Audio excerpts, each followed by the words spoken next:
guys, and welcome back to my channel. My name is Lucia and this is Lulu's Leaves. Flying high like the birds and the bees and fill the sky with the songs and the trees. So today I have a really fun video for you guys. I'm going to be talking to you all about preparing your plants for winter. This is actually going to be a two-part video for you guys. I am doing one part of this video talking about humidity and lighting.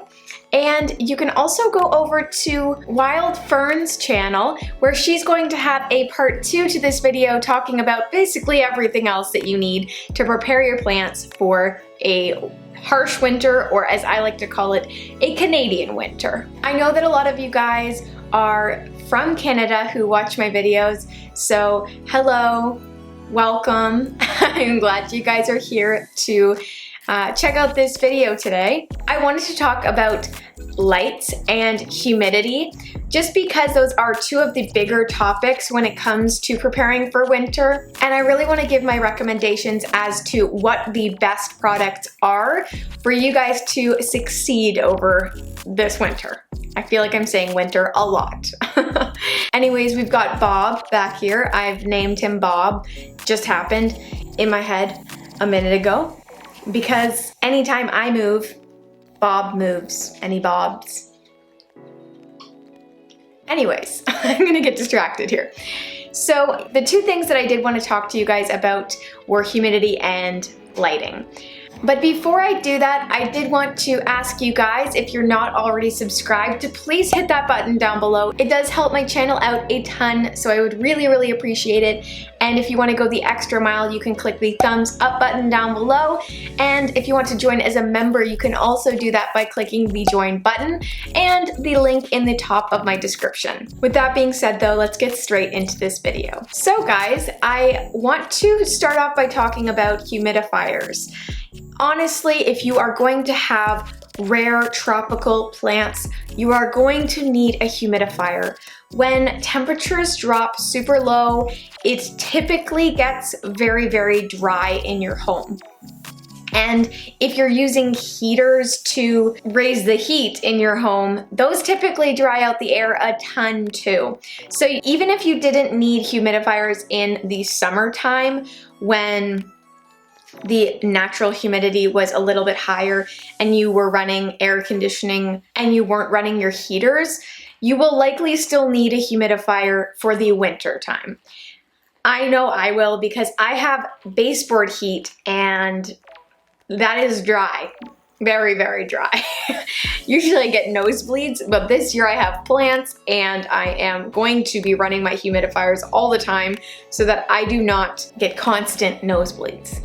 I have used 2 different brands of humidifiers. Actually, that's not true. I've used 3 different brands of humidifiers, and I did want to give you guys my opinion on the best one. I definitely 1000% believe that ELECHOMES has the best humidifiers.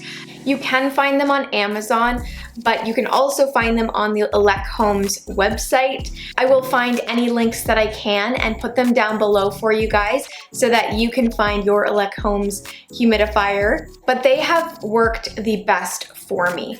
I have used Levoit in the past, which most people believe is the best humidifier, the holy grail of humidifiers, but the biggest problem that I have with Levoit is the hygrometers crap out quite quickly. That becomes a problem when you want your humidifier to keep your room at a constant, let's say 60% humidity, because if your hygrometer is reading that your humidity is at 90% and you have it set to shut off at 60%, your humidifier is not going to run at all. It's just going to shut off because it thinks it's done its job already. But that's not the case, and that is one reason that the hygrometer breaking is a big issue. I have had an ELECHOMES humidifier for a couple weeks, probably a month now, and I am absolutely loving it. I'm not having those issues, and I know from close friends' experiences that the hygrometer does not break the same way that the Levoit hygrometers do.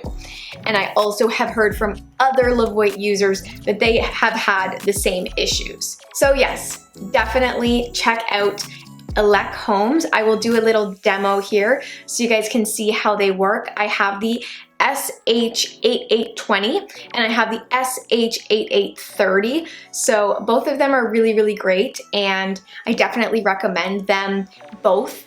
But yeah, they both have really, really great features. They work very similarly to the LIGHTS humidifier. So if that's one that you have but you need an upgrade, definitely they're going to have all of those features, such as the humidity feature where you can keep it running at a certain humidity.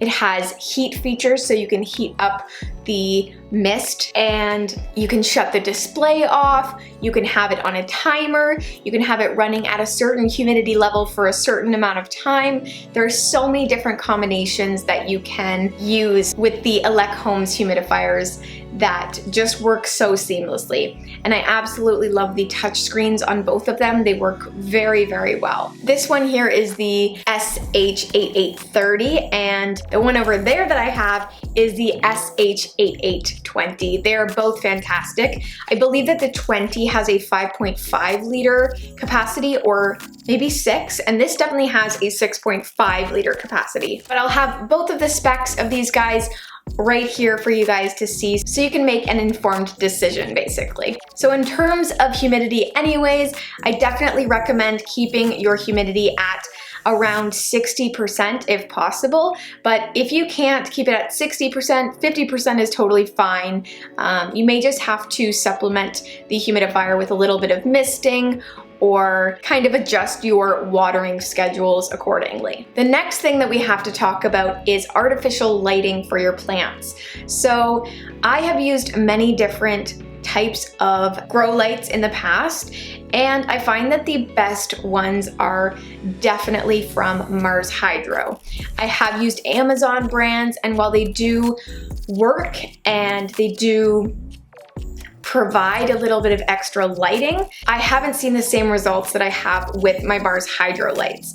I will show you guys some of my Hoyas that have been under my TS1000 light and show you kind of what these results that I'm talking about are so you guys know. So the first plant that definitely has benefited from being under the TS1000 is the Hoya Obscura. This is such a beautiful plant. It has sun stressed so beautifully by sitting underneath the light.